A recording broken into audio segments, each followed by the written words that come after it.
जय भीम साथियों। सिर्फ डॉक्टर बाबा साहब अंबेडकर को भारतीय संविधान का निर्माता क्यों कहा जाता है? आखिर क्यों डॉक्टर अंबेडकर को ही इतनी तवज्जो क्यों दी जाती है? ये सभी जानकारी इस वीडियो में हम आपको देंगे। बस आपसे दरख्वास्त है कि इस वीडियो को पूरा जरूर देखें। इस चैनल पर मैं आपके लिए रोजाना बाबा साहब के जीवन से जुड़ी जानकारी लेकर आता रहता हूं। बाबा साहब अंबेडकर को मानने वाले लोग हमारे YouTube चैनल को सब्सक्राइब कर लें। तो चलिए शुरू करते हैं इस वीडियो को। बाबा साहब अंबेडकर संविधान सभा की ड्राफ्ट समिति के अध्यक्ष थे। इनका कार्य था दुनिया भर के संविधान का अध्ययन करना था और जो बातें संविधान सभा कहती थीं, उनका मूल्यांकन और अगर कोई बात सही ना लगे उस पर कानून का ज्ञाता होने के नाते अपने विचार देना। इसी कारण बाबा साहब अंबेडकर को संविधान निर्माता कहा जाता है, क्योंकि बाबा साहब अंबेडकर ने सभी देशों के संविधान को बारीकी से पढ़ा है, उनका अध्ययन किया है, तब जाकर भारत देश का संविधान का निर्माण किया है। बाबा साहेब अंबेडकर ने ही कहा था कि अगर भारत को हिंदू राष्ट्र बनाया गया तो यह बहुत बड़ी विडंबना होगी। 26 नवंबर 1949 को संविधान सभा ने संविधान के उस प्रारूप को स्वीकार किया जिसे डॉक्टर BR अंबेडकर की अध्यक्षता में ड्राफ्टिंग कमेटी ने तैयार किया था। इसी रूप में संविधान 26 जनवरी 1950 को लागू हुआ और भारत एक गणराज्य बना। इसी की याद में 26 नवंबर के दिन को संविधान दिवस मनाने का चलन 2015 को शुरू किया गया। यह दिलचस्प है कि ये चलन उस साल शुरू हुआ जब डॉक्टर अंबेडकर की 125वीं जन्म जयंती मनाई जा रही थी। यह राष्ट्र की तरफ से डॉक्टर अंबेडकर को दी गई श्रद्धांजलि है। सवाल उठता है कि संविधान सभा की ज्यादातर बैठकों में औसतन 300 सदस्य मौजूद रहे और सभी सदस्यों को संविधान के निर्माण में समान अधिकार प्राप्त था। तो आखिर क्यों डॉक्टर अंबेडकर को ही संविधान का मुख्य वास्तुकार या निर्माता कहा जाता है? यह बात सिर्फ डॉक्टर अंबेडकर के व्यक्तित्व और विचारों के समर्थक ही नहीं कहते, बल्कि भारतीय संविधान सभा के सदस्यों ने भी इसे स्वीकारा और विभिन्न अध्येताओं ने भी किसी न किसी रूप में इसे मान्यता दी। नेहरू के आत्मकथा लेखक माइकेल ब्रेचर ने अंबेडकर को भारतीय संविधान का वास्तुकार माना और उनकी भूमिका को संविधान के निर्माण में फील्ड जनरल के रूप में रेखांकित किया।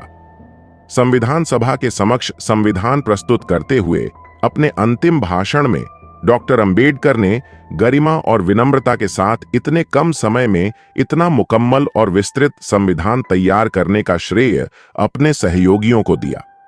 लेकिन पूरी संविधान सभा इस तथ्य से परिचित थी कि यह एक महान नेतृत्वकर्ता का अपने सहयोगियों के प्रति प्रेम और विनम्रता से भरा आभार है। आप क्या जानते हैं? संविधान सभा ने भी मानी डॉक्टर अंबेडकर की भूमिका।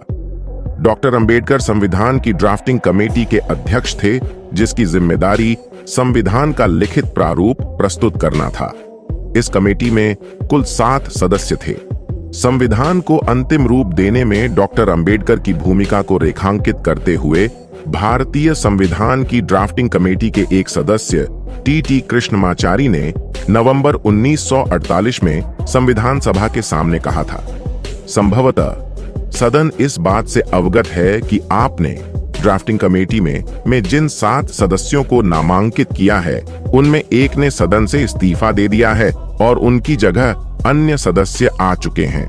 एक सदस्य की इसी बीच मृत्यु हो चुकी है और उनकी जगह कोई नए सदस्य नहीं आए हैं। एक सदस्य अमेरिका में थे और उनका स्थान भरा नहीं गया। एक अन्य व्यक्ति सरकारी मामलों में उलझे हुए थे और वह अपनी जिम्मेदारी का निर्वाह नहीं कर रहे थे। 1-2 व्यक्ति दिल्ली से बहुत दूर थे और संभवतः स्वास्थ्य की वजहों से कमेटी की कार्यवाहियों में हिस्सा नहीं ले पाए। सो कुल मिलाकर यही हुआ है कि इस संविधान को लिखने का भार डॉक्टर अंबेडकर के ऊपर ही आ पड़ा है। मुझे इस बात पर कोई संदेह नहीं है कि हम सबको उनका आभारी होना चाहिए कि उन्होंने इस जिम्मेदारी को इतने सराहनीय ढंग से अंजाम दिया है।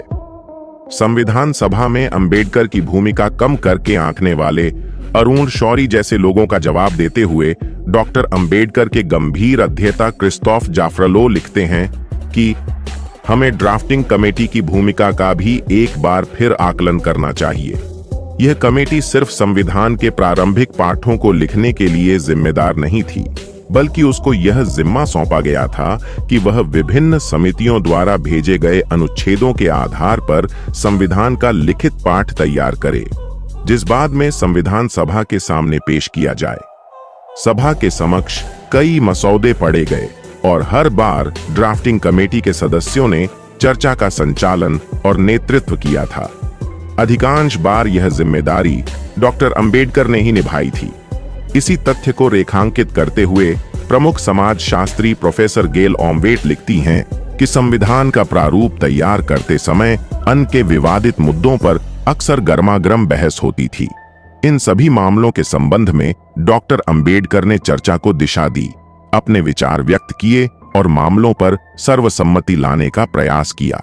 आप क्या जानते हैं, बाबा साहेब अंबेडकर एक साथ कई विषयों के विद्वान थे। डॉक्टर अंबेडकर उन चंद लोगों में शामिल थे जो ड्राफ्टिंग कमेटी का सदस्य होने के साथ साथ शेष 15 समितियों में एक से अधिक समितियों के सदस्य थे। संविधान सभा द्वारा ड्राफ्टिंग कमेटी के अध्यक्ष के रूप में उनका चयन उनकी राजनीतिक योग्यता और कानूनी दक्षता के चलते हुए था। संविधान को लिखने, विभिन्न अनुच्छेदों प्रावधानों के संदर्भ में संविधान सभा में उठने वाले सवालों का जवाब देने, विभिन्न विपरीत और कभी-कभी उलट से दिखते प्रावधानों के बीच संतुलन कायम करने और संविधान को भारतीय समाज के लिए एक मार्गदर्शक दस्तावेज के रूप में प्रस्तुत करने में डॉक्टर अंबेडकर की सबसे प्रभावी और निर्णायक भूमिका थी। स्वतंत्रता, समता, बंधुता, न्याय, विधि का शासन, विधि के समक्ष समानता, लोकतांत्रिक प्रक्रिया और धर्म, जाति, लिंग और अन्य किसी भेदभाव के बिना सभी व्यक्तियों के लिए गरिमामय जीवन भारतीय संविधान का दर्शन एवं आदर्श है। ये सारे शब्द डॉक्टर अंबेडकर के शब्द और विचार संसार के बीज शब्द हैं। इस शब्दों के निहितार्थ को भारतीय समाज में व्यवहार में उतारने के लिए वे आजीवन संघर्ष करते रहे। इसकी छाप भारतीय संविधान में देखी जा सकती है। संविधान पर डॉक्टर अंबेडकर की छाप। भारत का नया संविधान काफी हद तक 1935 के गवर्नमेंट ऑफ इंडिया एक्ट और 1928 के नेहरू रिपोर्ट पर आधारित है, मगर इसको अंतिम रूप देने के पूरे दौर में डॉक्टर अंबेडकर का प्रभाव बहुत गहरा था।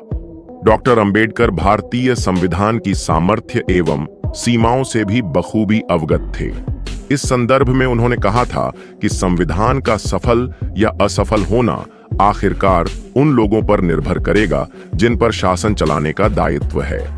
वे इस बात से भी बखूबी परिचित थे कि संविधान ने राजनीतिक समानता तो स्थापित कर दी है, लेकिन सामाजिक और आर्थिक समानता हासिल करना बाकी है, जो राजनीतिक समानता को बनाए रखने लिए भी जरूरी है। भारत के संविधान के निर्माता डॉक्टर भीमराव अंबेडकर को संविधान का जनक कहा जाता है, क्योंकि उन्होंने भारत के संविधान का निर्माण आधारभूत अधिकारों, स्वतंत्रता और समानता के मूल्यों पर रखते हुए किया था। उन्होंने संविधान संशोधन आयोग के अध्यक्ष के रूप में काम किया था, जिसके बाद 1950 में भारत का संविधान लागू हुआ था।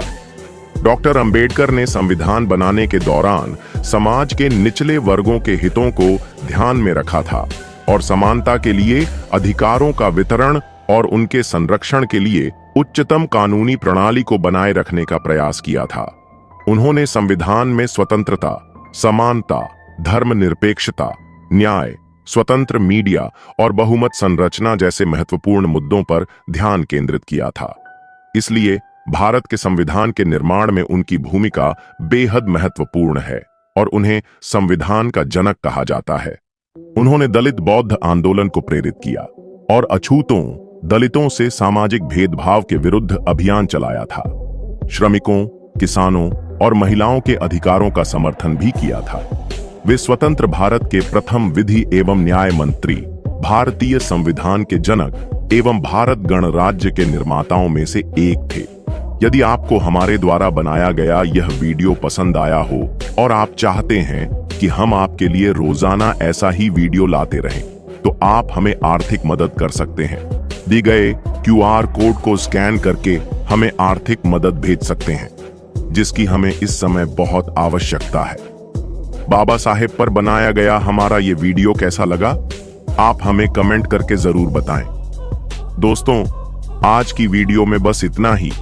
इस चैनल पर मैं सिर्फ बाबा साहेब के जीवन से जुड़ी छोटी बड़ी सभी जानकारी लेकर आता रहता हूं। यदि आप बाबा साहब को पसंद करते हो और इनके बारे में और अधिक जानना चाहते हो तो हमारे भीमराव साहेब चैनल को सब्सक्राइब करें। वीडियो को पूरा देखने के लिए धन्यवाद। आपका दिन शुभ हो।